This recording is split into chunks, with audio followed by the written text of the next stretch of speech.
Bonne vie à vous et bonne joie des yeux et bonne joie du cœur. Alors nous allons poursuivre, et j'en ai un grand agrément, cette relation périodique, cet entretien périodique, et avec, voilà, je l'espère, toute l'intimité que permet cette vidéo, et avec le talent de Kawen Gwen qui nous permet cela, et je leur remercie et je leur remercierai encore et toujours.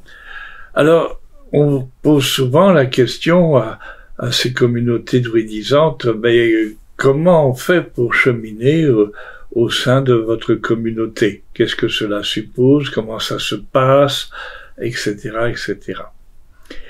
Lorsque on a été mis en contact, en connexion avec la tradition, bien souvent de façon naturelle, mais aussi parfois parce que nous avons eu à connaître une personne qui était animée par celle-ci, ou encore parce qu'on a assisté ou été invité à assister à une cérémonie ou à un rituel, et que cela bien souvent nous a au moins interpellés quand cela ne nous a pas bouleversés, comme je l'ai vu souvent avec des visages couverts de chaudes larmes.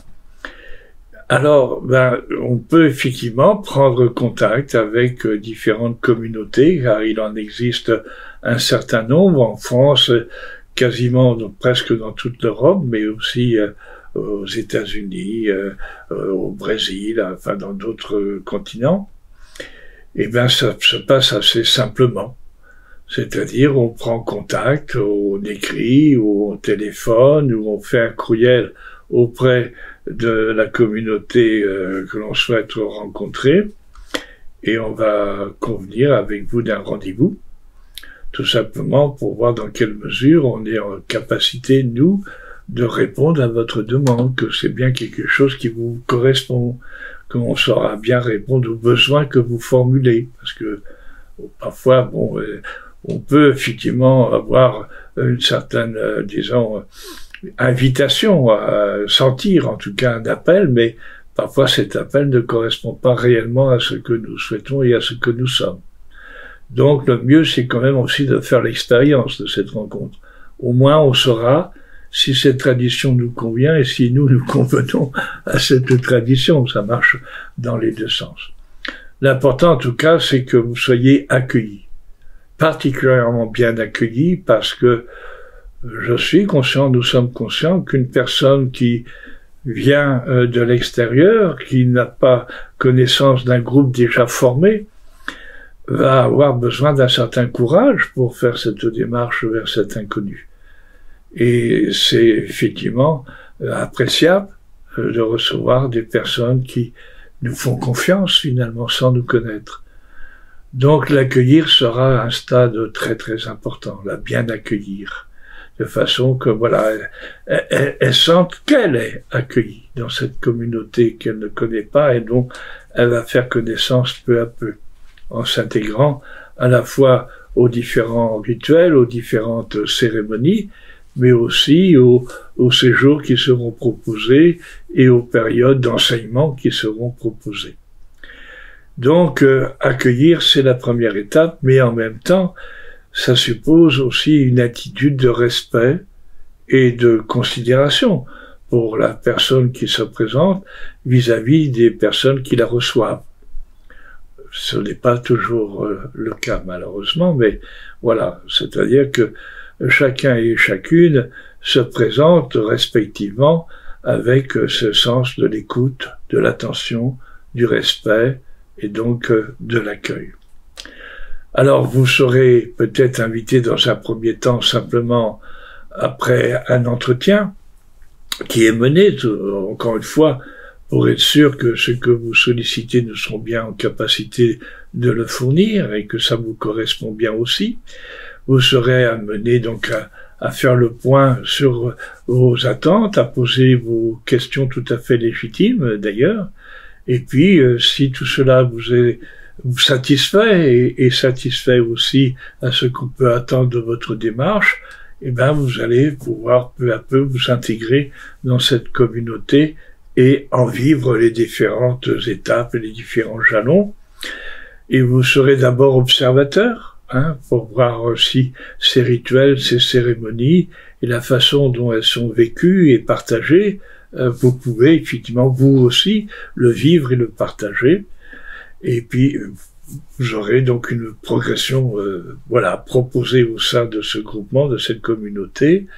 Et si vous êtes toujours en adéquation avec cela, eh ben on vous demandera peu à peu, en étant d'abord disciple ou marcassin, comme on appelle les personnes qui arrivent, ou encore maminog, selon les terminologies galloises. Enfin, vous serez en tout cas amené à parfaire peu à peu votre entendement et votre compréhension de la tradition qui vous recevoir, et puis vous pourrez demander par la suite à développer des capacités, des facultés, plus précisément dans telle discipline.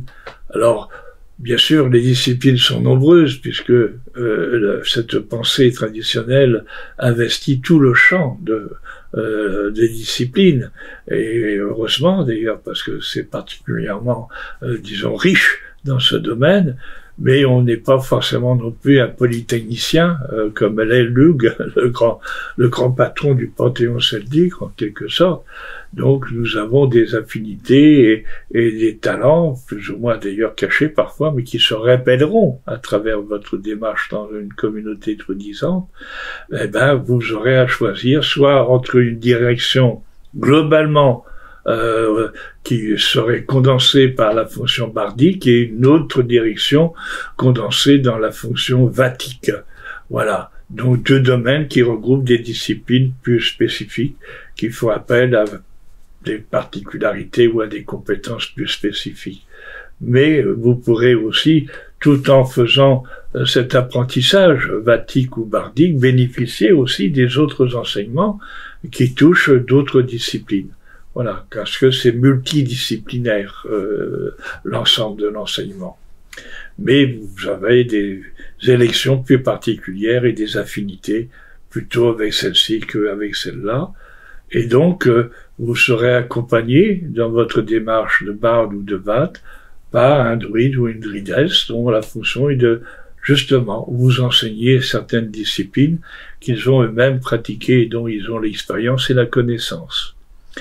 Donc tout ça, vous pouvez toute votre vie cheminer en tant que barde ou en tant que vat et augmenter vos connaissances dans ces domaines-là, sans pour autant opter pour une option sacerdotale.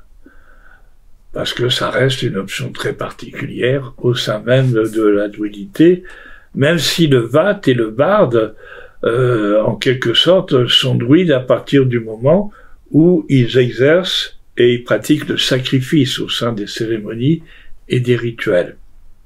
Mais les compétences demandées aux druides sont bien supérieures et bien plus conséquentes que ce que l'on peut demander à un barde ou à un vat de maîtriser puis d'enseigner par la suite. Donc, voilà, on a plusieurs possibilités offertes et on fait choix. On fait choix de ce qui nous convient et on va parfaire ce choix à travers une période d'apprentissage. Alors on sera peut-être pas barde tout de suite ou vat tout de suite. Il faudra tout simplement un temps d'enseignement et d'expérience aussi menée dans ces disciplines pour pouvoir postuler un jour à la fonction de barde accomplie ou de vat accomplie, et ce sera ce qu'on appelle une initiation. C'est-à-dire qu'on va passer d'un stade de conscience, de connaissance, d'expérience, de pratique, de maîtrise et de pédagogie à un autre. Et on sera à ce moment-là reconnu ou non par nos pairs qui diront si oui ou non ce à quoi on postule, nous sommes réellement en capacité réelle de l'incarner ou non. Voilà. Etc., etc. Après, nous savons que nous sommes en apprentissage toute notre vie et que nous n'avons jamais atteint la perfection, peut-être heureusement d'ailleurs, et que tout cela demandera de longues années obstinées, tenaces de fidélité, d'efforts, d'études et de mise en œuvre et de réalisation, mais ça va nourrir énormément votre existence, puisque vous allez ainsi peu à peu être de véritables artisans et artisanes du vivant, mais aussi des créateurs, des artistes, des artisans de talent. Voilà en tout cas ce qui peut vous être proposé dans ce cheminement au sein d'une communauté druidique.